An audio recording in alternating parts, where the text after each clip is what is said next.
Welcome to my YouTube channel. Please subscribe my YouTube channel. Boht, who played Nellie Boswell in the BBC sitcom, sadly passed away aged 91 from Alzheimer's complications on September 12, 2023. Following years of success, Boht was able to leave a whopping estate to her two filmmaker daughters Hannah Law, 52, and Jessie Stevenson, 50, probate records have now disclosed. A staggering £2,634,969, reduced to a net figure of £2,621,271 after payment of liabilities, was divided between her children, reports Mail Online. Nothing was left to the actress' second husband Carl Davis, who she wed in 1970, after he died just 6 weeks before her. The BAFTA award-winning American-British conductor and composer passed away aged 86 on August 3, 2023, following a brain hemorrhage. Davis wrote the music for classic The French Lieutenant's Woman in 1981 and the BBC drama Pride and Prejudice in 1995. The star musician was also well known for composing the 2006 World Cup theme.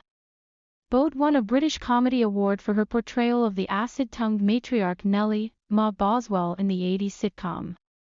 She was an accomplished theater actress who also had television roles in Some Mothers Do, Ave M, Last of the Summer Wine and Boys from the Black Stuff, Treading the Boards. She rubbed shoulders with the likes of Sean Connery, Cilla Black, Jeremy Irons, Sir Patrick Stewart and Sir Anthony Hopkins. But it was her role as Nellie in the BBC show centered on a working-class family in inner-city Liverpool that made her a household name. First airing in May 1986, Bread saw Nellie run her family's lives with an iron fist, while trying to keep her straying husband away from love rival Lilo Lil, who she often referred to as a start. Over 8 series, viewers fell in love with Nellie, errant husband Freddie, played by Liverpudlian Ronald Forfar, and their 5 kids, who included glam daughter Avellini, dreamer poet Adrian and leather-trousered, Jaguar-driving eldest lad, Joey. When Avellini married a vicar in 1988, the episode 21 million viewers watched, more than the UK audience for the 2010 World Cup final. After the program came to an end in November 1991, Boht toured Britain in the stage version, Bread, The Final Slice.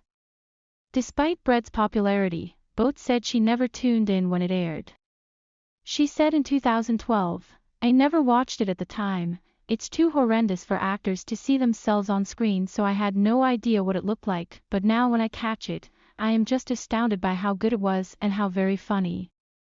I can understand why the public liked it so much.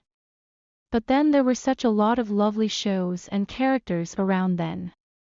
Born in Bebington on the Wirral, as a child Boht was inspired by Dad Thomas Dance, a confectionery importer who was also chief entertainment officer for the local fire brigade. An amateur actor, magician and piano player, Thomas, along with Boht's piano player mum Edna, known as Teddy, and sister Maureen formed a troupe putting on shows at camps and hospitals during the wartime Blitz.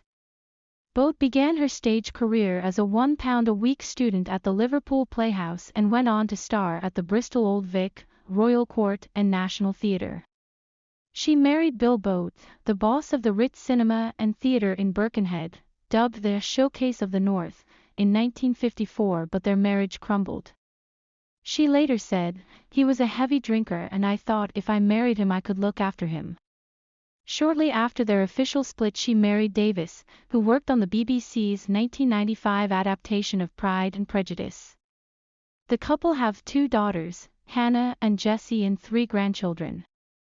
The last act of Eleanor Ellie Thorne, a legendary Bread actress's eye-watering legacy. Eleanor Ellie Thorne was not just a household name, she was a symbol of resilience, wit, and charm that transcended generations. Known to millions for her legendary portrayal of a matriarch in the classic TV series Breaking Bread, Ellie's sharp tongue and hilarious one-liners had made her a cultural icon. But what few knew was that Ellie's off-screen life was as extraordinary as the character she had immortalized on screen. Her passing at the age of 87 left a void in the entertainment world, but it was the revelation of her will that truly stunned everyone. A life of quiet generosity. Ellie's career spanned 6 decades, from humble beginnings on the stage to becoming a television sensation. Despite her fame, she was notoriously private about her personal life. She lived modestly in a charming countryside estate, surrounded by her beloved garden and a menagerie of rescue animals. While tabloids speculated about her fortune, Ellie was often seen wearing her well-worn cardigan, sipping tea, and chatting with neighbors at the village market. But those close to her knew there was more to Ellie than met the eye. A lover of the arts and a staunch advocate for education, she had quietly funded scholarships, supported struggling playwrights, and even saved a historic theater from closure, all under pseudonyms. The reading of the will. When Ellie passed away peacefully in her sleep, the world mourned the loss of an icon. Tributes poured in, and reruns of Breaking Bread dominated television screens. But it was at the small village law firm of Smythe and Smythe where Ellie's most dramatic performance was revealed. A select group of individuals was invited to the reading of her will. The attendees were an eclectic mix: her estranged nephew, a struggling playwright she'd mentored, her longtime housekeeper, a pair of young actors she had taken under her wing, and even the grumpy postman who had delivered her letters for years. The atmosphere was tense with curiosity, and perhaps a hint of greed. Archibald Smythe, the family solicitor, began the proceedings with a solemn air. "Ladies and gentlemen," he said, adjusting his spectacles, "Eleanor Thorne was not only a woman of remarkable talent but also of remarkable foresight. She has left behind instructions that are unconventional." The fortune revealed. Ellie's fortune was far greater than anyone had imagined. Despite her humble lifestyle, she had amassed a staggering £50 million through shrewd investments, royalties from Breaking Bread, and lucrative property deals. But Ellie had never been one for simple solutions, and her will reflected her flair for drama. To her nephew, Martin, a once promising actor turned gambler, she left a single £1 coin, with a note attached: "Dearest Martin, perhaps this will teach you the value of hard-earned bread." To her loyal housekeeper, Mrs. Dobbs, who had been by her side for over 40 years, Ellie left the entire countryside estate, complete with the garden she adored. The accompanying letter read, "For the one who kept my home warm and my secrets safe." To the struggling playwright, Samuel White, she left £500,000, along with a challenge: "Sam, you've got talent. Here's the chance to prove it. But remember, art must never bow to greed." The two young actors, whom Ellie had mentored, were each given £1 million, with a heartfelt message: "May you never forget the joy of performing for the love of it."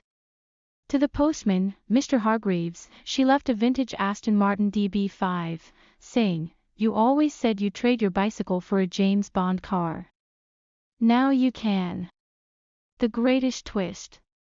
But the most shocking revelation came in the final clause of the will. Ellie had left the remaining £40 million to establish the Ellie Thorne Legacy Foundation, dedicated to supporting struggling artists, preserving historic theaters, and providing free access to drama education for underprivileged children. The foundation's mission statement, penned by Ellie herself, was read aloud. "Theater, like bread, is the sustenance of the soul. It feeds us, binds us, and reminds us of our shared humanity. Let this fortune be a stage for those who need it most, so they too can create, inspire, and dream." The room fell silent. Even Martin, clutching his solitary £1 coin, looked humbled. A final surprise. As the attendees prepared to leave, Mr. Smythe cleared his throat. "There is one more thing," he said, producing a sealed envelope.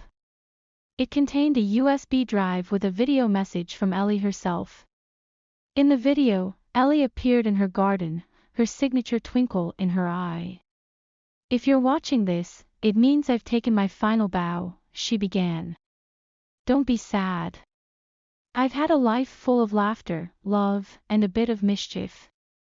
I hope this will bring you as much joy as it brought me to plan it." She ended with a wink and a line straight out of Breaking Bread: "And remember, darlings, the best things in life are homemade." The legacy lives on. Ellie's extraordinary act of generosity became a global sensation. The Ellie Thorne Legacy Foundation flourished, transforming countless lives and ensuring her spirit lived on. Meanwhile, her countryside estate became a pilgrimage site for fans, who left loaves of bread on her garden wall as tributes. Years later, Samuel White's critically acclaimed play, Breaking Chains, premiered at the very theater Ellie had saved. In the program's dedication, he wrote, "To Ellie Thorne, who taught me that the bread of life is meant to be shared." And so, the legendary actress who brought warmth and wit to millions continued to inspire, proving that even in death, Eleanor Ellie Thorne was the ultimate star of the show.